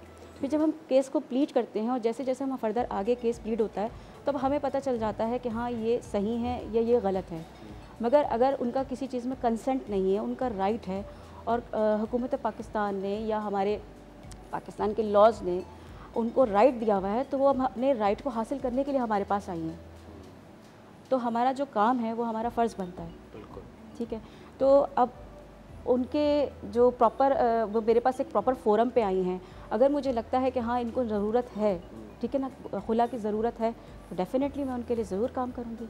अच्छा, और अगर आपको लगता है कि वो गलत एक इलीगल तौर पे किसी फैमिली को फंसाने की कोशिश कर रही है, क्योंकि देखिए एक वुमेन कार्ड जो है वो एक बड़ा सेंसिटिव सब्जेक्ट है और कभी कभी वो गलत भी सब मेरे ख्याल से यूज हो सकता है। बिल्कुल यूज होता है और काफी हद तक तो यूज भी हो रहा है, उसकी साइड इफेक्ट्स आना शुरू हो गए हैं। मेरे ख्याल उसको हम लोग उसको हम कैसे खोल सकते हैं, उस पूरे मामले को पता तो नहीं चल सकता। देखिए केस में जाके पता चलेगा ना, जब केस के अंदर अगर कोई एविडेंस दे रहे हैं, कोई चीज़ दे रहे हैं, तो कोर्ट उसको डिटरमाइन करेगी कि भाई इसमें एविडेंस सही भी है या नहीं है। अब केस हुआ है, कुछ डोमेस्टिक वायलेंस का भी कानून पास हो रहा है, अभी उसके ऊपर इम्प्लीमेंटेशन होगी, अब जाके पता चलेगा कि भाई आया के घर के अंदर अगर कोई ऐसा मामला हुआ है, एविडेंस क्या है, मेडिकल करवाया तो आया कि वो शौहर नहीं मारा या किसी और ने उसके ऊपर वायलेंस किया है, या उसके सास ने किया, ससुर ने किया, किसने किया।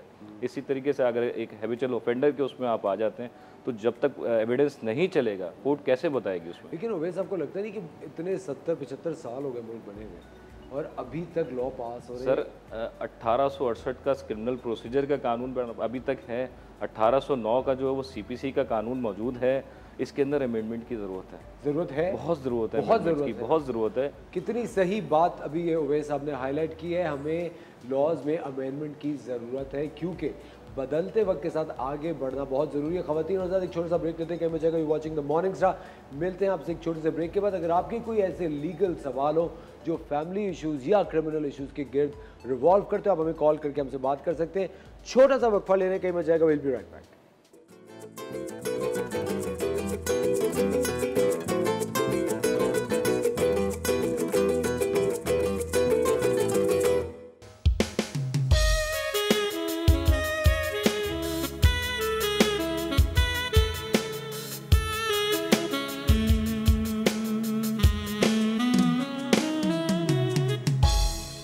वेलकम बैक खवातीन और हज़रात, आप देख रहे हैं द मॉर्निंग स्टार। मैं हूं असफर रहमान और इस वक्त हमारे साथ दो लॉयर्स मौजूद हैं, ओवैस और Sadia. They are two young people जो कि एक हाई कोर्ट के अंदर होते हैं, आपके फैमिली लॉज को देख रहे हैं।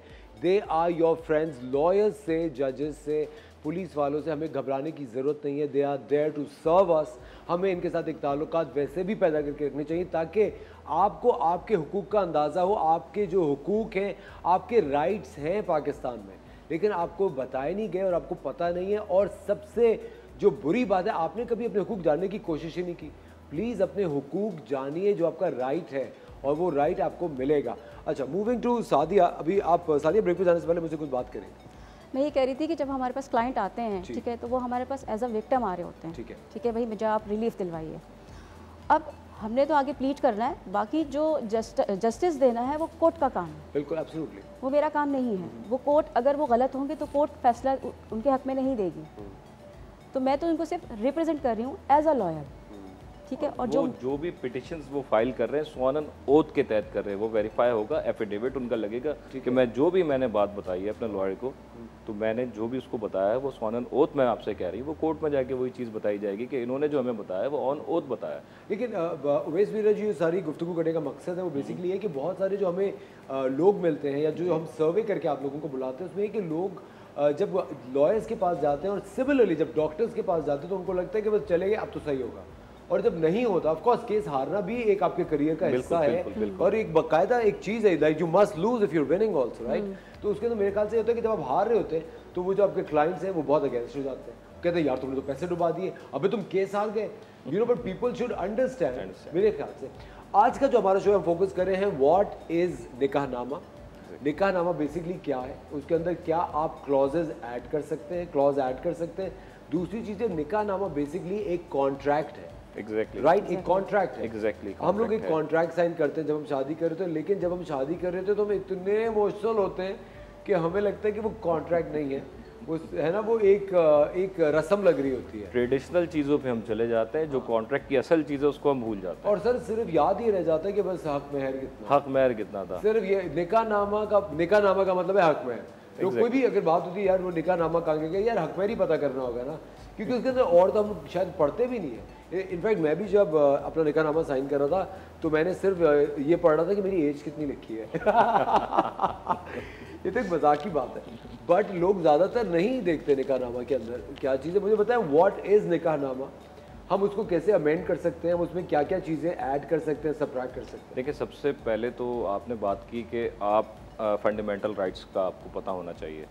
आप कोई भी चीज़ अगर आप लॉयर भी करते हैं तो आप सबसे पहले वेरिफिकेशन करें उसकी, ठीक है, कि आया वो लॉयर। जब डॉक्टर्स के पास भी जाते हैं तो आप सेकंड ओपिनियन भी रखते हैं कि भाई ये डॉक्टर्स है, ये फलाना क्लिनिक में या यहाँ पे है, तो उसकी रेपो कैसी है, उसकी रेपो के बारे में मालूमात करें।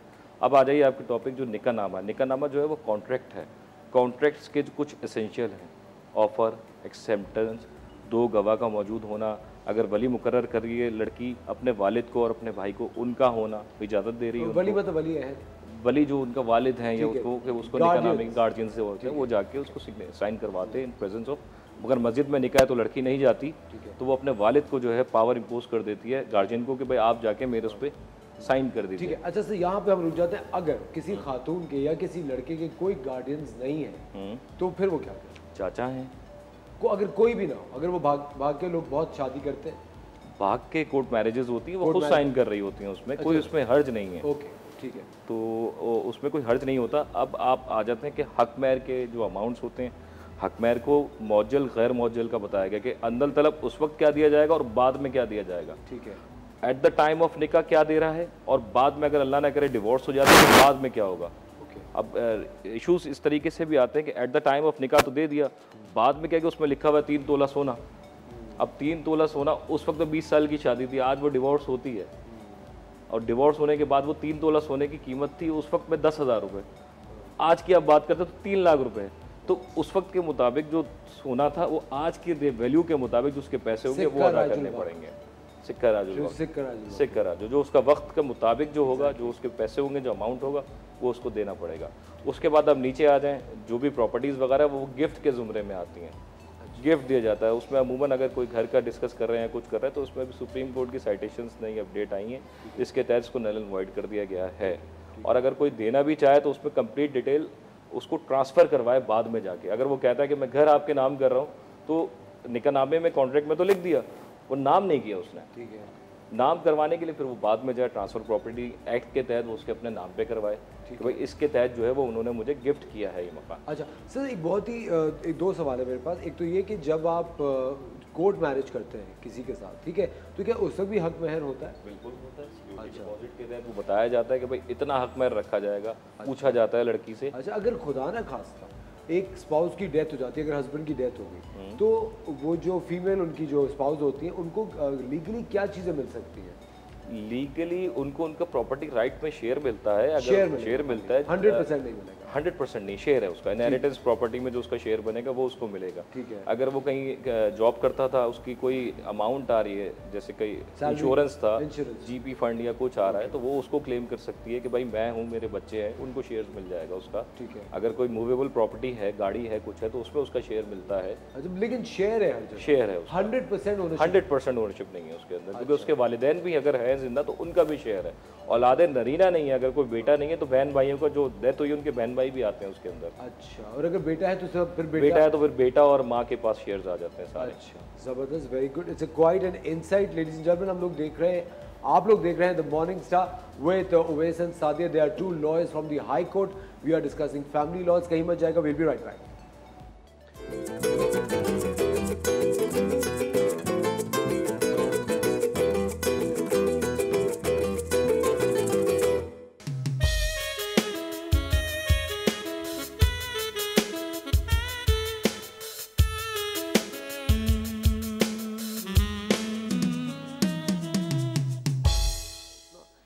चलता रहता है। Welcome back ladies and gentleman, you are watching the morning Star. आपको पता है जहाँ मैं बैठ जाऊँ बातें खत्म नहीं होती। और वैसे मैं अभी बातें कर रहा था रिगार्डिंग फैमिली लॉज। मुझे एक बात बताएं सादिया, आप भी ऑफ कोर्स फैमिली लॉज में डील करती हैं। आजकल सबसे ज़्यादा आप कौन से केसेस लड़ी हैं, क्लाइंट सबसे ज़्यादा कौन सी प्रॉब्लम? मेरा सवाल आप दोनों से ही है, सबसे ज़्यादा कौन से आजकल प्रॉब्लम्स लेके लोग आते हैं? खुला के केसेस। खुला के केसेस? जी बिल्कुल। अच्छा, खुला basically if I am, please correct me if I am wrong, खुला वो वाला सेपरेशन है जो लड़की के पास जो हक तकलीफ है, अच्छा, कि वो कोर्ट से जाकर के अपना राइट इस्तेमाल करके अपनी जो डिसोल्यूशन ऑफ मैरिज कर सकती है, वो बाय वे ऑफ खुला है। और जो मेन करते हैं वो तलाक देते हैं। ओके, बिल्कुल सही है। अच्छा, मुझे एक बात बताए, खुला के लिए क्या क्या प्रॉब्लम, मतलब कौन सी चीज़ें जो लीगली आप कहते हैं कि ठीक है अगर ये प्रॉब्लम्स है तो आप खुला ले सकते हैं, या आप कभी समझाती हैं अपनी क्लाइंट्स को कि नहीं खुला मत लो, try to make it work, कोशिश करो कि शादी चल जाए? बिल्कुल, सबसे पहला काम हमारा आर्बिट्रेशन का ही होता है। आर्बिट्रेशन पहले हम लोग केस की नौयत को समझते हैं। ठीक है। जब वो हमें तमाम चीज़ें बता रहे होते हैं तो पहले हम उनको ऑप्शन देते हैं कि आप काइंडली आर्बिट्रेशन पे जाइए। सालिस का किरदार भी हम अदा करते हैं। बिल्कुल। यूनियन काउंसिल भी सालिस का किरदार अदा करती है। इवन के जब प्लीट करते हैं, जब केस चलता है तो जज भी ये काम करती है। अच्छा जी, पूरी कोशिश होती है ड्यूरिंग प्लीट के आप जो हैं किसी तरीके से एक घर को बचा सकें। बिल्कुल। मगर एक इंसान का कंसेंट ही नहीं है किसी के साथ रहने का, तो कोई भी कानून आपको जो है वो आपको राज़ी नहीं कर सकता उस चीज़ के लिए कि अगर आपका कंसेंट नहीं, किसी के साथ रहना ही नहीं है आपको, तो मैं आपको फोर्सेबली उसके साथ रख नहीं सकती। बिल्कुल सही बात है। तो हमारे उनके पास राइट है, वो उसको अवेल करती हैं। ठीक है। बाज़ औक़ात बहुत विक्टिम लड़कियाँ भी आती हैं, डोमेस्टिक वायलेंस की डिफरेंट तरह के वायलेंस भी हैं। ठीक है। जैसे एक केस मैंने किया था, तो when she got married to the man, उनके वो बताया गया कि ये अकाउंट्स ऑफिसर हैं, अच्छी उनकी सैलरी है और बहुत अच्छा घर है, मदर है, फादर है, सब कुछ जो एक नॉर्मल होना चाहिए। जब उनकी शादी हो गई, जब वो वहाँ जाती हैं तो उन्होंने मुझे बताया कि भाई वो एक हफ़्ते के बाद लड़के ने क्या किया, काली चादर ज़मीन पे बिछाई, उस पर बैठे, ऊपर से चादर ओढ़ी और अपनी कोई जो है वो रिचुअल्स में लग गए, कुछ पढ़ने लग गए। उस लड़की को खौफ आ गया कि काली चादर पहन के रात की तन्हाई में करते क्या हैं सुबह तक। अब वो काला इल्म करते थे या क्या करते थे, ये वो डर गई, खौफ खाया। उसने पेरेंट्स को शिकायत की, पेरेंट्स ने उस लड़के से बात की, कुछ अरसे के लिए वो चीज़ रुक गई, मगर फिर दोबारा वो कंटिन्यू हो गई। तो इस बेसिस के ऊपर भी उस लड़की ने खुला लिया। अच्छा, मतलब एक इंसान जो एक नॉर्मल है, जॉब वॉब कोई नहीं करते थे? नहीं, वो अकाउंट्स ऑफिसर थे किसी अच्छी मल्टीनेशनल फर्म में। डे टाइम में वो एक नॉर्मल थे, मगर रात के वक्त में उनकी अलग एक्टिविटीज़ थी।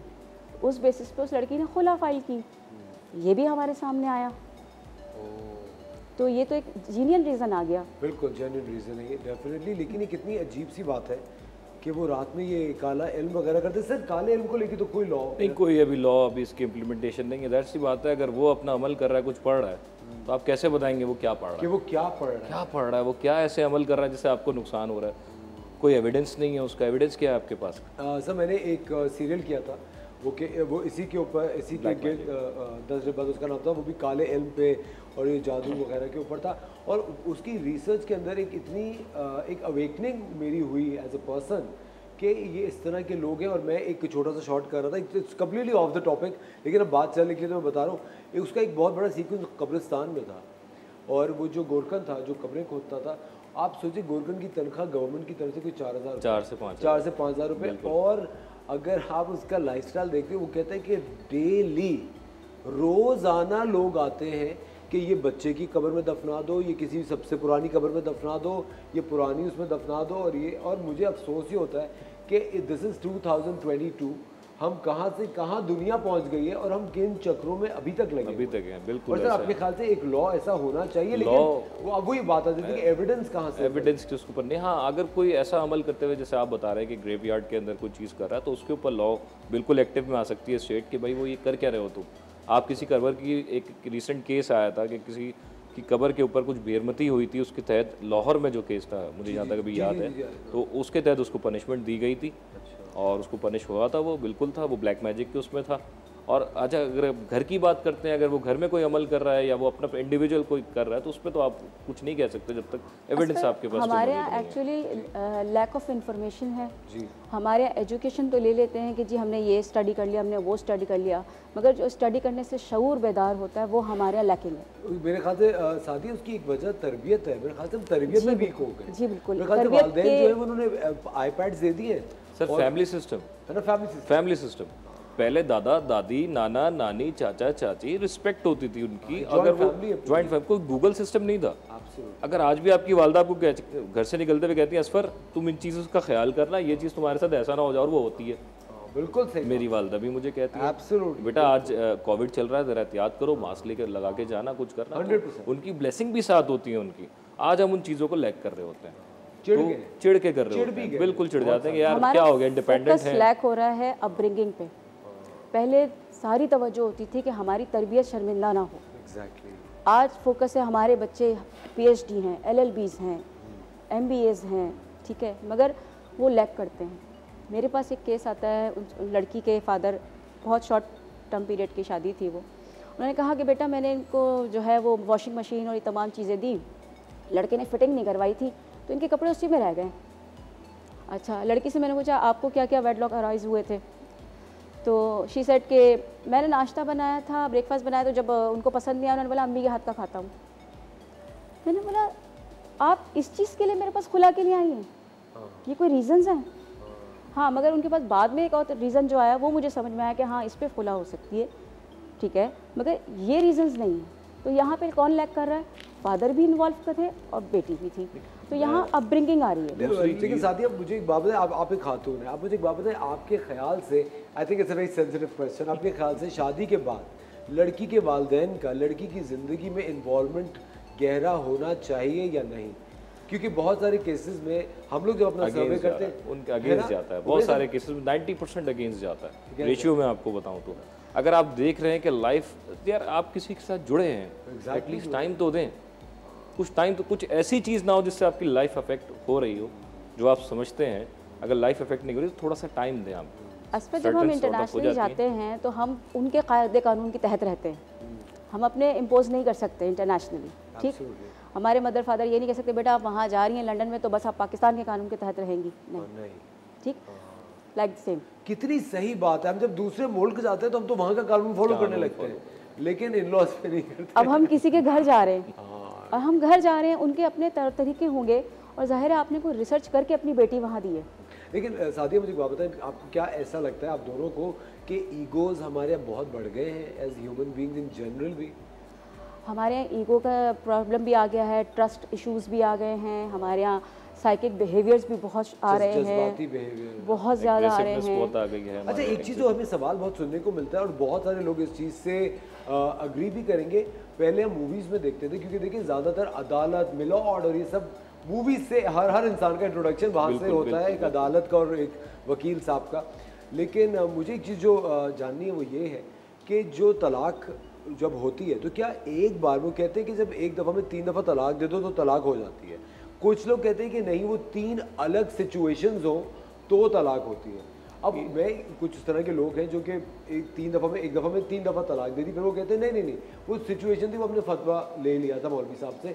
आप प्लीज़ इसके ऊपर थोड़ी सा एक वो स्कूल ऑफ थॉट के तहत, आपका जो स्कूल ऑफ थॉट है, मैं अगर किसी का बिलीवर हूँ तो उसके तहत क्या है, अगर कोई और किसी और का बिलीवर है तो वो कहते हैं कि 3 तलाक में 1 तलाक होती है।